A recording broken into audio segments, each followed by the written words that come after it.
Vez tashlashga trenirovkadan oldin, trenirovkadan keyin ko'p kishi so'raydi, nima ichsa bo'ladi deb.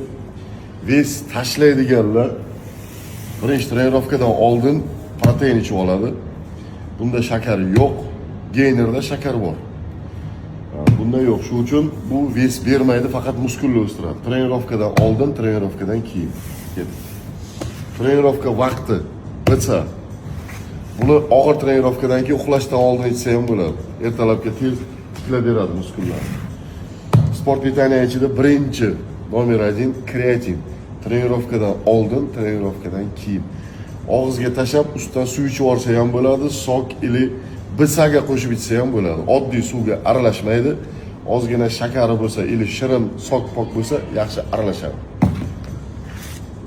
Kuch bo'lishi uchun, energiya bo'lishi uchun qonlarni suyultiradi. Pump. Eng muhimi, vez tashlaydiganlar uchun yog' eritishga L-karnitin. Qilgan trenirovkangizda energiyani yog'dan olib beradi. Kardiodan oldin ichsangiz ham bo'ladi.